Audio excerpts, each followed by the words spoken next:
One of the problems with humans is that they constantly want to control everything. We want to control the world, and now we also want to control our own bodies, our own brains, our own minds.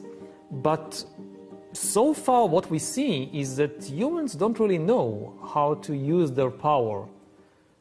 In the past, we had power over the world outside us.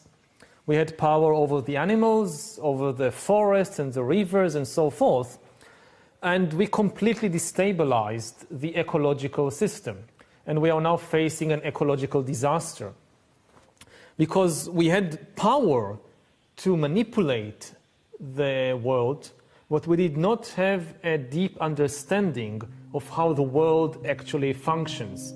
Yuval Noah Harari heeft geen al te vrij beeld van de mens en van wat de mens met de wereld doet en al duizenden jaren heeft gedaan. Maar inmiddels is de mens zijn eigen lichaam en hoofd aan het manipuleren. En dat is volgens de schrijver niet zonder gevaar.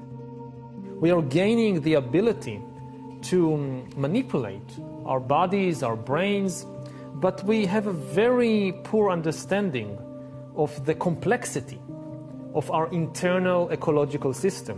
Especially we have a poor understanding of the complexity of our own minds. And the danger is that as we try to manipulate the world inside us, we will destabilize our internal ecological system and will face kind of a mental breakdown, equivalent to the ecological breakdown in the world around us. De boeken van Harari zijn wereldwijd een ongekend succes. Zijn eerste, Sapiens, ging over de geschiedenis van de mensheid. His new book, Homo Deus. Zijn meest recente, Homo Deus, over de toekomst van de mens.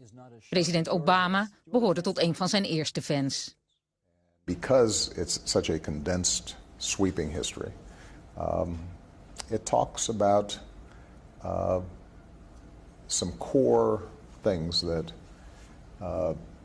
have allowed us to build this extraordinary civilization that we take for granted but weren't a given, and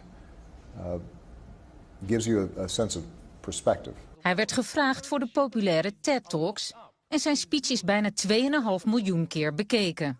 I want to believe that there is something special about me, about my body, about my brain, that makes me so superior to a dog or a pig or a chimpanzee. Harari schetst in zijn werk de verschillende revoluties in de menselijke geschiedenis. En hij voorspelt hoe technologie het uiteindelijk gaat overnemen van de mens. In the past, authority came down from heaven, from the clouds.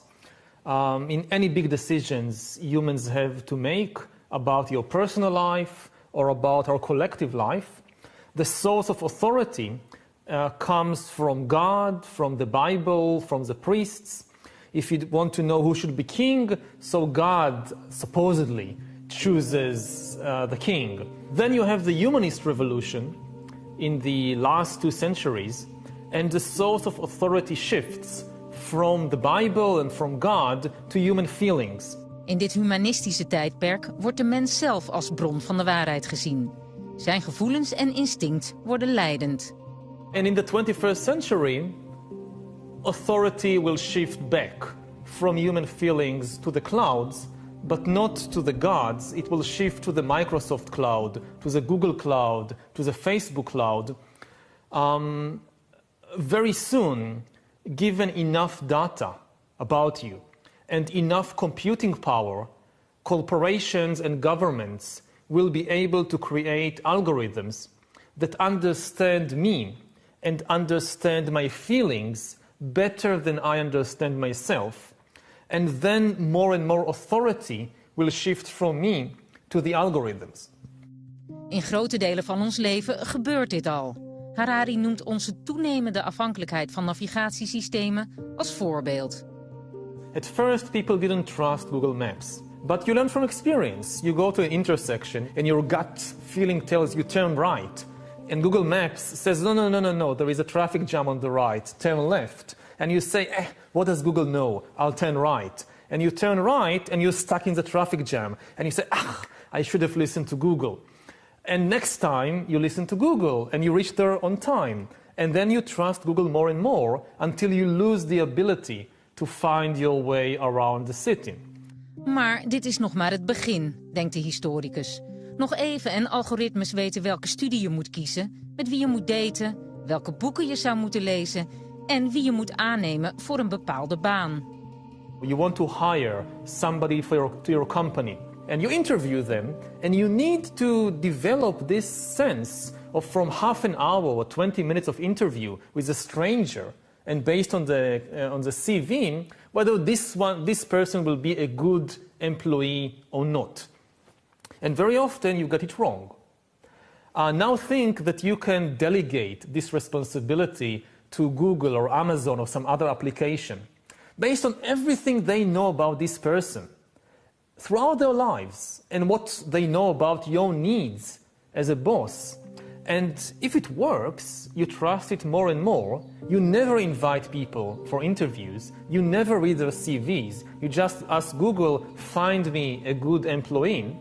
And then you lose your ability to make such judgments yourself. Een gevaarlijke ontwikkeling, vindt Harari. Een ontwikkeling die volgens hem niet te stoppen is. Maar we kunnen wel proberen invloed uit te oefenen welke kant die ontwikkeling opgaat. I produce every day immense amounts of data about myself, about my activities, about my body. And this data is constantly being harvested by all kinds of corporations and organizations and governments. Now, who owns the data that I produce? At present, it isn't me. It's somebody else. And if this continues, then given enough data, this somebody else will understand me better than I understand myself, and then will be able to control me and my life. So one very important political question, which we need to think about today, not in 50 years, is who owns all the data that each of us is producing every single day? Harari ziet dat de technische vooruitgang ook veel voordelen heeft. Onder meer bij de bestrijding van ziekte of in de productie van voedsel. Maar hij denkt dat het lijden van de mens er niet minder door zal worden. There is no reason to assume that just because we'll have better technology and we'll have more power, then people will be happier. Because if you look at human history for thousands of years, what you've seen is that humans are becoming more and more powerful, but they don't become happier.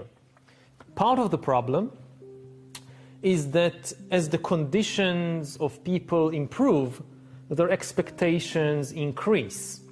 And happiness depends on expectations. Since we expect more and more, then even if conditions improve, we might be as dissatisfied as before.